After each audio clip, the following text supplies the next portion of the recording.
Hi, my name is not relevant here, but my country of origin is. I am French, and since the recent pandemic, I've become interested in lost media community. You know those guys that always dig up old tapes, web archives, and whatnot to find a lost commercial featuring SpongeBob or stuff like that? Joking aside, some of the stories I've heard from the community, like the search for the Clockman short film or the straight-up scam that was A Day with SpongeBob, are incredibly fascinating. Okay, so get to the point. I am in a small Discord server where French people like me discuss lost media. None of us were actually successful in finding anything, but it's a chill place, so we really don't care about them that much. But one night recently, we were having a voice chat and the topic of scary PSAs came up. The members, including me, that were all recounting the PSAs that spooked them the most. One of us brought up, for example, another one then replied with the Canadian workplace accident PSAs, and the brutal one that was the guy who showed us the African shoebox PSA, where they literally show the corpses of children. Yes, that's something that exists. Anyways, after most of the people in the VC discussed their scariest PSA, it was my time to speak. At first, I didn't really have anything to show. My scariest couldn't possibly top anything that we just discussed, but then suddenly a wave of seemingly represent memories hit me about a PSA that was trauma-inducing me as a child. The only picture of the PSA that I have made. I told the VC my memories of the PSA. Some were shocked, and some were asking for proof, and although that night I couldn't show them anything, one day later, I was digging through the old electronics. I was found in one of my mom's old phones, which upon charging up functioned perfectly. And when I looked through the phone, I found a picture what I am pretty sure came from this PSA. It's the spring of 2007.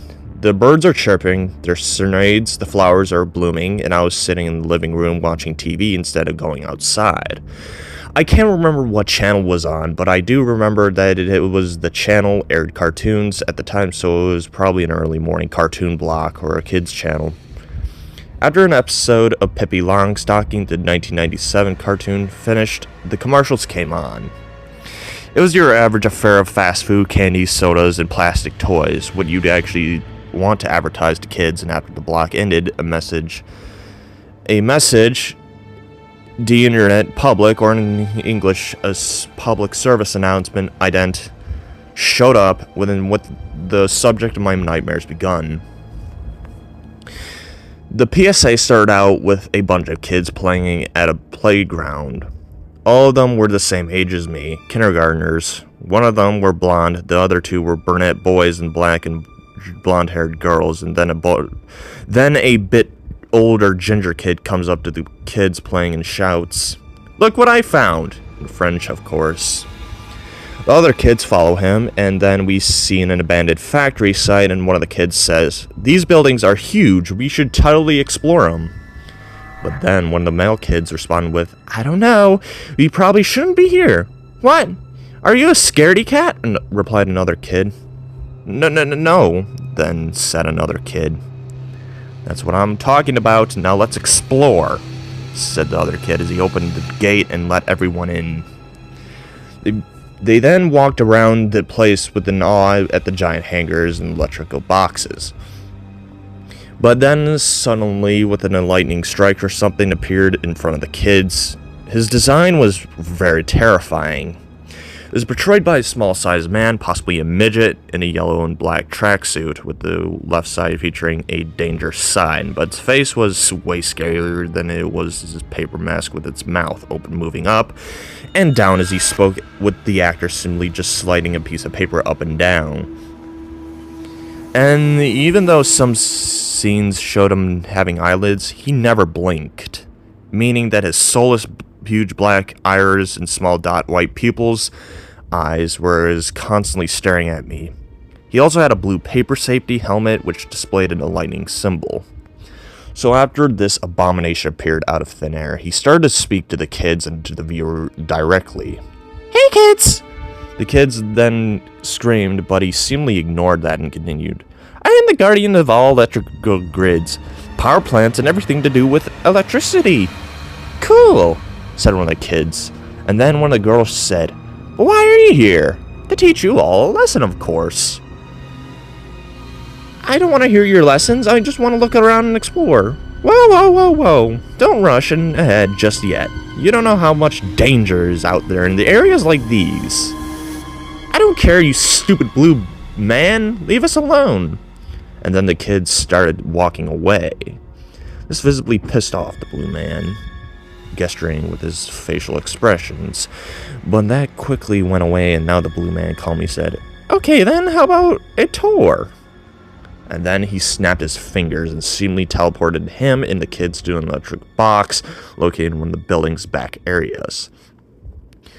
Okay, kids, does anyone know what this is? The place looks something like this. An electric box, says some of the kids. That's right! And you know what an electric box does? Asked the blue man with none of the kids answering. Well, it provides electricity to something, in this case to a building, and even though these are usually built to last, they still can be fragile, so unless an expert is along with you, you shouldn't approach it or do anything with it. He then suddenly stops as he hears a rumbling noise and looks up where we could see that the ginger kid got on top of the electrical box and started jumping on it for seemingly no reason. Then the box due to this collapsed under him and zapping sounds and screaming could be heard. The kids got scared, but the blue man just opened the door and what was seen horrified me. The ginger kid looked like a burnt victim. His body was full of bruises and burn marks. He was also entangled in a bunch of wires wrapped up like a snake. He also looked lifeless, like the kid was actually just zapped to death. But the blue man didn't care about a child seemingly dying as he stated, well, this is why you don't. Can we go now, Mr. Blue Man? I just don't want to be here anymore. Oh, ho, ho, ho. But we just started as kids. After he says this as the camera pans to a close angle of the blue man with his eyes staring soullessly into the viewers. If you want to get your tour, you're going to get one. And then he snapped his fingers once again, and now we're in one of the buildings. Not that just fancy, just a bunch of conveyor belts. It wasn't running, and with the building being empty, it also has these white tube things, which I later found out is supposed to be a type of lamp, which mainly places like schools and hospitals use in Europe. Here's the main attraction. What is this place? Asked one of the girls. This entire place used to be a lamp factory, and this is the room where they were packaged. The kids were in awe, looking at all the tubes, lamps, until one of the girls got an idea. Look, we should try to swing that lamp in the ceiling, said one of them. And how should we do that? Asked the blue man. With this, she then said as she grabbed one of the tubes, lamps, and started to point in the direction of the lamp above her. Don't do it, Sandra. You shouldn't play around with lamps like that, said one of the boys. But his efforts were in vain because the girl threw the tube lamp into the metal tube lamp cover on the ceiling, which then backed off and falling directly onto her. But then, with that one tube lamp she threw also fallen intact with that one boy's head, which would break, sending shards of glass flying everywhere, including directly into the boy's face, damaging his face. Then it showed the two kids laying on the ground with both of them bleeding from the head and seemingly not moving. And then he spoke again. This is why you should always wear a safety helmet in the workplace. And oh, we should probably move along because that girl has just released all the abstinences in the lamp and the amount they can kill you within seconds. Wait, what? Says one of the remaining kids as the blonde-haired boy suddenly collapsed. The blue man wasted no time snapping his fingers again to teleport them what seemed to be atop of a cell mirror tower combo. The two remaining kids barely dared to do anything, but then the black-haired girl seemingly started looking around to being a bit more calm, while all of a sudden, the blue man started rambling again about something on the lines of, this is a cell tower, used to provide connectivity within people in this place. It also acts as a power line for the entire factory. As he said that, we see that the girl was trying to pet a bird that's been sitting on one of the power lines, but the bird got scared and flew away. But that meant the girl is now touching the exposed parts of the old power lines. Suddenly we get to see huge bolts of lightning shot up and sparks flying, as the girl is actively getting fried by that faulty power line and then falls back into the viewer area.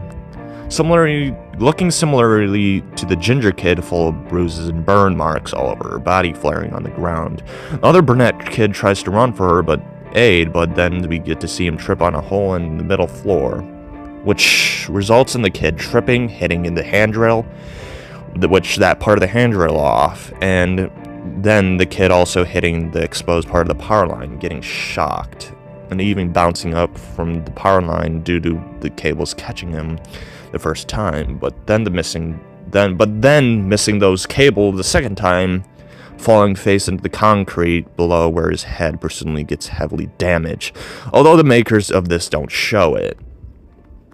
Then they show the Blue Man again, looking at the viewer with his soulless eyes, only saying, "See, this is what happens when you are careless about dangerous work sites like this factory. You don't want to end up like them, don't you?" Then they showed the company who made this PSA. I don't remember which company it was, because by this point I was being confronted by my dad while I was bawling my eyes out. This traumatized me to the point where my mind just forgot about it so I don't become a wreck. But I do hope it gets found one day thanks to the help of recounting this, because it sure would be an interesting find. Like that creepy genie thing, the dead whole mean spirit of the entire thing, it is a haunting case of both childhood memories and French lost media.